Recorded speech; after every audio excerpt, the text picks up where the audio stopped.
This is Jack Harlow is Delusional by Get Like Prince. I got blacker. Black music. Yeah. Deeper into black. Yeah.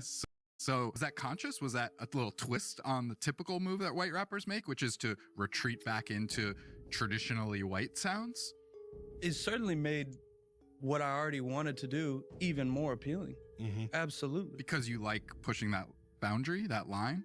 I think I love black music. I love the sound of black Who music. among us? Yeah, I it's love the sound of black music. Yeah. And of course, I'm hyper aware of politics of today, that safer landing spot that a lot of my white contemporaries have found. And of course, it appealed to me to do something that I felt like at a time when there's plenty of people expecting me to take some of the routes y'all are taking. Yep. To take the route that not only might not be expected, but is also the one I genuinely want to take. So all the stars aligned in that way for me, to be honest. Now this Okay. I don't like the way he worded that. There's a clip of, I think what's his name? Robin Thicke recently. He was on the Breakfast Club. And like they were asking him about blackness. And he had such a better answer about like why he makes like black music. Robin Thicke. Breakfast Club. It was. I hope they posted it because you know Breakfast Club be fucking with people nowadays. Robin Thicke, Shaggy, and blah blah blah, making black. How does it It's not reflect that where you long. are musically now versus like the Robin Thicke we heard a decade ago? Well, it's you know, I'm always trying to make black music. You know what I mean? I'm trying to make soul music. I mean, that's what I grew up on. That's who I love, and those are my favorite singers. So I'm always trying to be a part of that culture. So you know, and I like making love songs. I mean, in the end, You see the contrast? Do you see the contrast? Yeah. I think that's one of the reasons I'm not gonna listen to this album. I just didn't like his answer with that. It makes him blacker because now he's doing R&B instead of rap.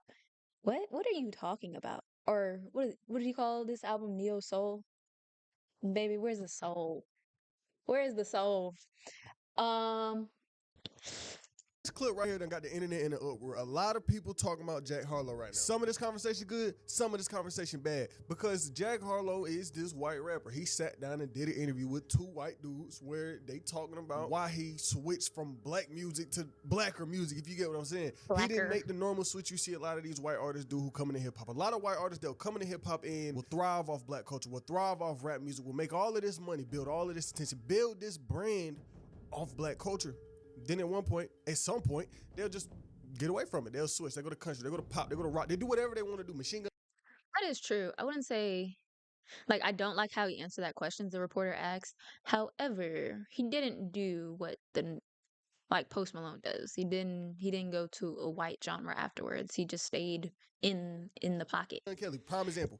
Rapping ass nigga went from rapping to, you know, he a whole rock artist right now. Point is, a lot of these artists will use hip-hop, use black culture. But with Jack Harlow, there's been a conversation surrounding him since the start of his career. People have always wondered, is Jack Harlow gonna make that beat switch? Is he just gonna leave rap behind when he gets as much use as he can out of the genre? And as this video goes on, you're gonna understand my opinion. You're gonna understand the real state of his career. But Jack Harlow, you know, he blew up years ago. 2020, late 2019, he blew up. He had What's Poppin'. Yeah. He had the Uzi beef going on. Jack Harlow had a lot going on.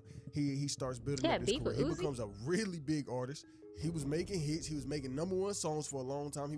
His albums was doing numbers. Jack Harlow was doing good until he kind of started to slow down. He would drop music. He dropped one album specifically. A lot of people didn't really like it the most. A lot of people looked at that album and it was like, oh, yeah, Jack, I don't know about that one. And it was like from that moment forward, his career kind of slowed down in a way. It went from, oh yeah, I'm dropping consistently to, oh, I'm taking a little break. Because he would drop that, then he would drop another tape, a little EP, and then for years, we wouldn't get no music from Jack Harlow until right now. For a long time, we didn't get no music from this man. And guess what the new album is titled? Guesses any takers? It's called Monica. Who the fuck is Monica? I would understand the title if he was like, oh, Monica is, I don't know, my stepmother. Monica is a teacher I used to have. Monica just seemed like Monica. He just used a black name, and I was like, is Monica a woman you were dealing with? Like, please elaborate, ma'am.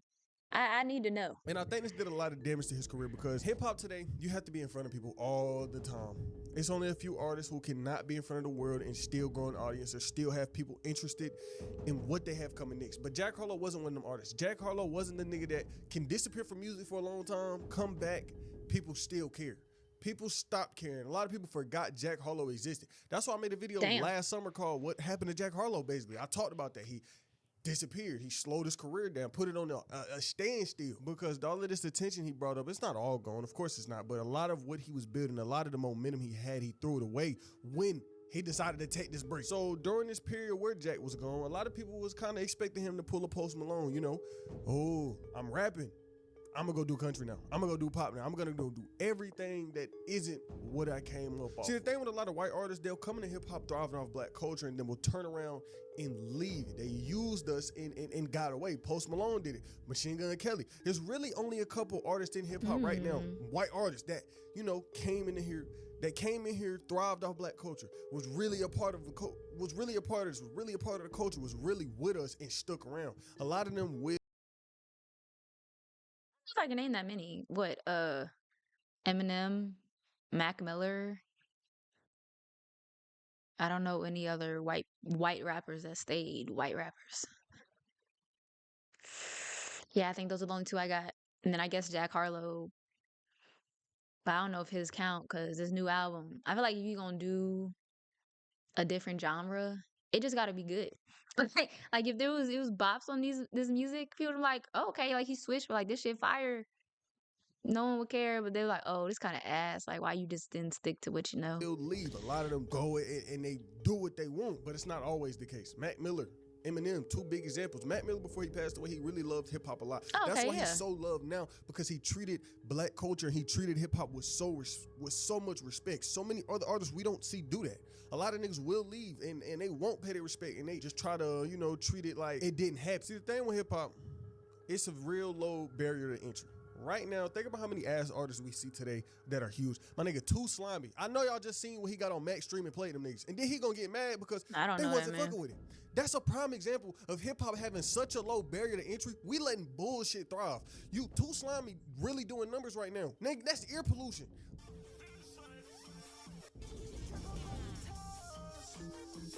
But that shit ain't nothing. That motherfucker, I give him a 0. I thought this shit was a joke at first. Why you laughing? Why you laughing at your partner, bro? Nah, keep doing your thing, gang, but I'm giving you a 0, gang. Everywhere I go, this nigga's name keep popping up. And I was trying to give him a chance. Then I heard, I'm gonna give it a 0. Wait, I thought it was surprising coming from Yo, nigga, are you serious? I've never heard of this man, and I don't want to. That's his friend. We know this is what, bro. Come on, bro. I'm not lying. Point is, hip hop has such a low barrier to entry. A lot of these people realize that. They're like, oh, I see rap. I see I can get in there for a little clap moment, for a little move. I'm not necessarily good at rap, but I can make a good sounding song. And that's what rap has kind of become focused on. That's the drawback on rap not being so focused on true talent. A lot of hip hop boiled down to this. Look, the music sound good, we can vibe, and that's not necessarily a bad thing, but it also allows anybody to just come in and be able to thrive simply because we're so based on how good something sounds and not the true rapping skills. So when a lot of I guess that's a good point because a lot of times if I listen to music, I'm listening for the beat. Like if the beat is nice, I can listen to it in the car. I might not even know what the words are because a lot of times I'll listen to like older music and then like I learn what the words are. I'm like, ooh, they were saying some sick shit. Like, let me cut this off. But I guess it's the same way nowadays.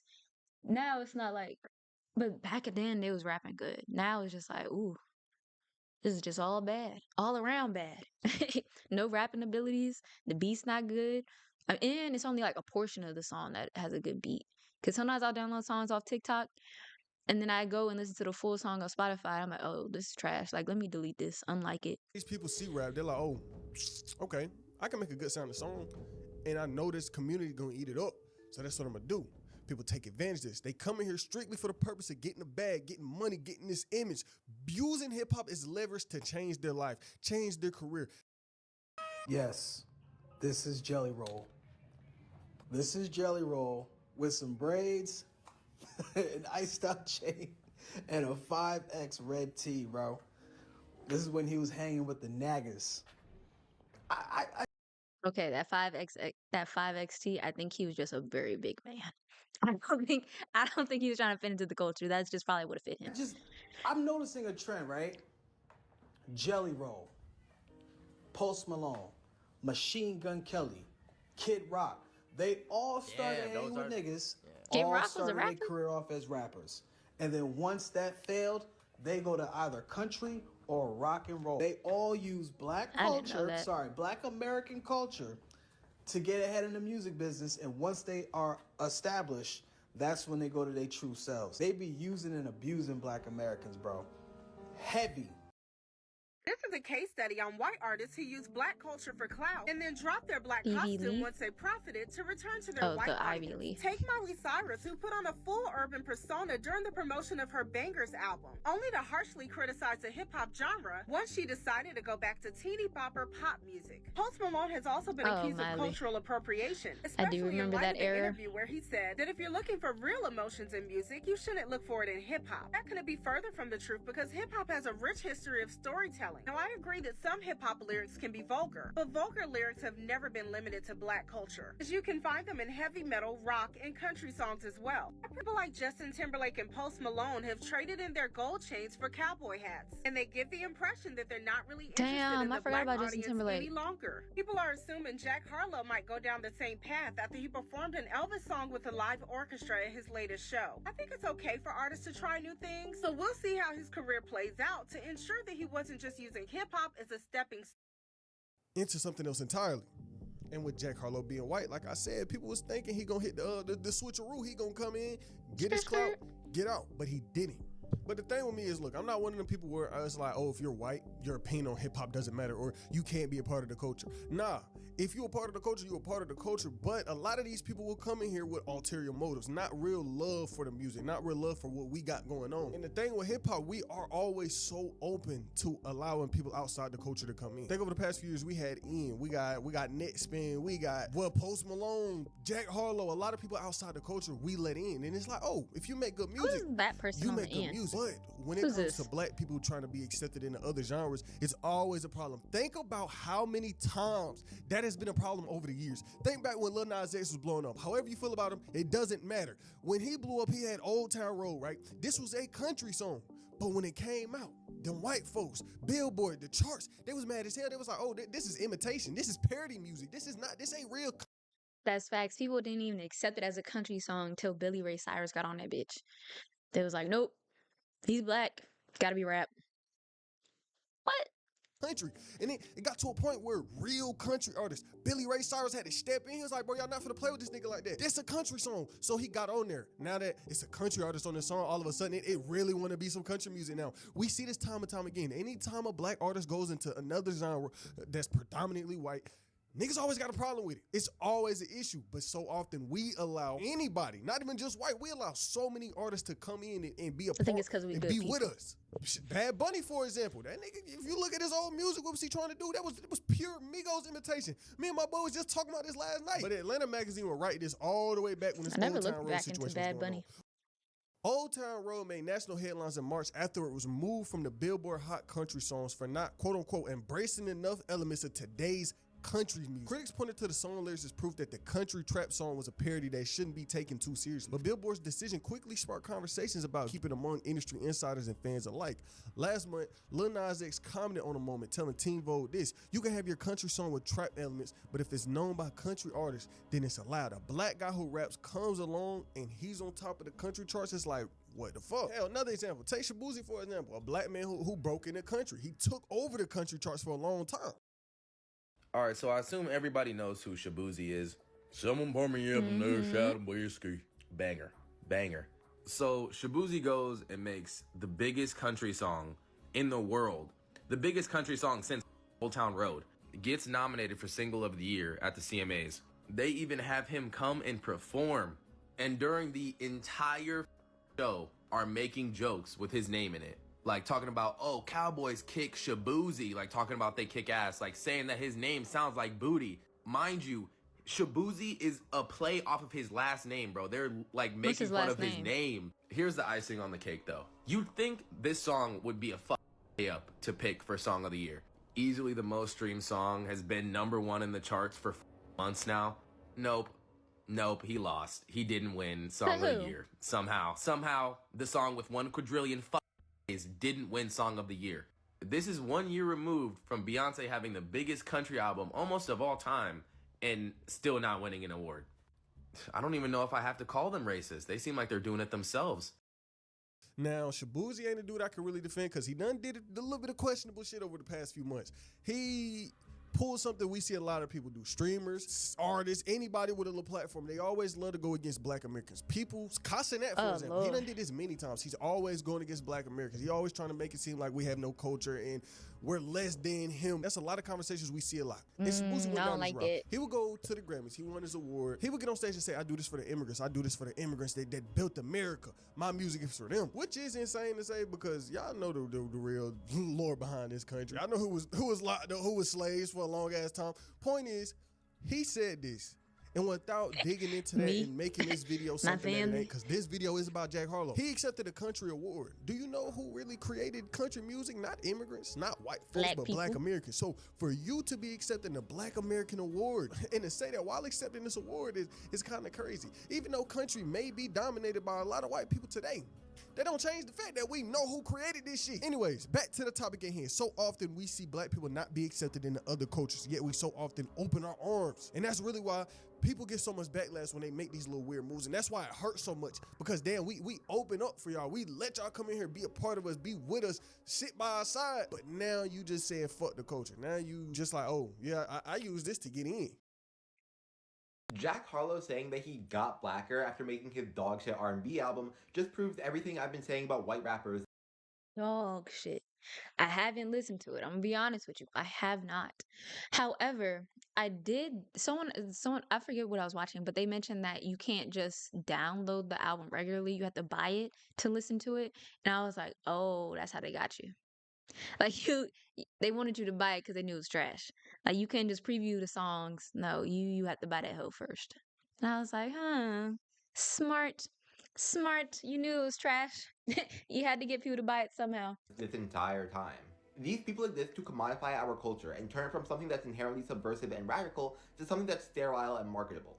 I recently made a video comparing bad white rappers to AI-generated art in the sense that they both exist to remove the human experience from art. Just as AI art is merely an imitation of human art, bad white rappers are merely an imitation of Black artists. As a result, their products are aesthetically Black without being inspired by any of the real-world experiences or perspectives that make actual Black art Black. UC Berkeley professor and overall terrible guy John Searle wrote in 1980 about a concept I think is really helpful to demonstrate my point here, the Chinese room argument. Imagine that I, or anyone else who doesn't speak Chinese, is in a room, and in that room is a book that reads something like this, the left side being labeled inputs and the right side being labeled outputs. Now imagine that someone outside of the room is slipping pieces of paper under the door that have these input phrases written on them, and when I receive that paper, I write the corresponding output phrase and slide it back under the door. And now imagine that these inputs are actually questions written in Chinese, and the outputs are the appropriate responses to those questions. Would you say that because I'm able to give appropriate and accurate responses to questions in Chinese, I now speak Chinese? Obviously not. Now the Chinese room argument has its issues, but it's useful for the purposes of this video. In the same way that being able to write Chinese characters doesn't mean that you actually speak Chinese, being able to superficially replicate the stylings of Black artists like D'Angelo and Gucci Mane doesn't make you a Black artist, and it doesn't make your music Black. And the Chinese room argument isn't even fully applicable here because the whole idea of the hypothetical is that the person in the room is providing responses that would be identical to that of an actual Chinese speaker. But Jack Harlow and Ian don't sound like Black artists. They sound like annoying wiggers imitating Black artists. They don't have any of the emotional or lyrical depth of the artists that they're copying because they're imitating their sounds without having any of the perspectives that guide them. This makes their music bland, sanitized, and perfect for white label execs to capitalize off of. Bad white rappers provide label execs the perfect opportunity to profit off of Black expression without engaging with the Black experience. And before I talk about this, you really got to respect Jack Harlow. If you don't care for his music, that don't matter, because Jack Harlow didn't come in and rap and try to switch up on us. Or at least not yet. Jack Harlow been rapping for a long ass time. He had been rapping since he was like 12. He been making rap music since he was a little nigga. And to this day, he ain't switched up on the culture. Every major project Jack Harlow done put out has been hip hop or rap related. And he hasn't been out that long though. until his last project, the project he just dropped on Friday. Now, after not dropping no music for this long ass time, I he guess announced 6-7 that he was years. coming That back is a with an good album. amount of People was time. thinking Jack Harlow was gonna come back. He was gonna switch up on the culture, leave us behind. He got his money, got his clout, and he was gonna leave. But he didn't do that. He in a way went deeper into black culture. He would drop this neo soul album, whether you like it or not, doesn't matter. The point is, he stuck with us. The culture, he didn't use the culture. He didn't just leave the culture. He dove into it. And at the end of the day, you gotta respect that because so many other people wouldn't have did that. Like, I don't know if you have to respect it. Because I feel like if you're going to make music for the culture, it should be good.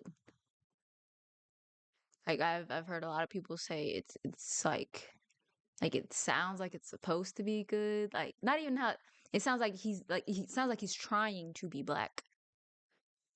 But like just make a good song, make good quality music and people will accept it.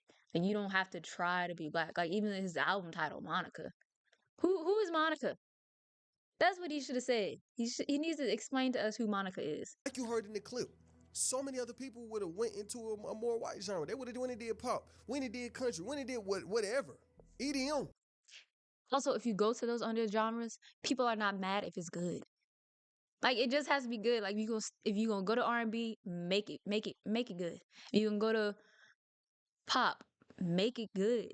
Like his last single, was it Whips and Chains? No. That was the hook. It was like I don't know what the title of the song was, but it was like I don't like no whips and chains, but you can't tie me down. I don't think that was a rap song. That was more poppy to me. So he is jumping around. It's just when he went to that last single, it was good. This I don't know. I've been hearing mixed opinions. Honestly, not even mixed. All of them have been saying it was terrible. But Jack Harlow didn't do that. But just because that's how I feel don't mean that's how the internet feel. A lot of people are split on this right now. Some people feel weird about this music switch. Some people looking at Jack and they're like, I don't like that. I don't like this image that you creating. I don't like how you trying to be black. Jack Harlow just dropped a neo soul R&B album. And when he did a podcast and they asked him why he didn't retreat to country or rock like other white rappers, he said, I got blacker. That one sentence opened up a conversation that is 70 years old. He cited Erykah Badu as his influence. By all accounts, the love is real. But is that enough? Sincerity has never been the issue. The issue is the system behind the artist. Let's take a look back at 19. Mama Thornton records Hound Dog, raw, powerful, undeniable. 4 years later, Elvis Presley covers it and sells millions. Pat Boone made a career out of taking Little Richard and Fats Domino records, stripping out the edge, and handing them to white radio audiences who were actively steered away from the original. He even had a name for black music back then. They called them race records. That's not a metaphor. That was the actual marketing category.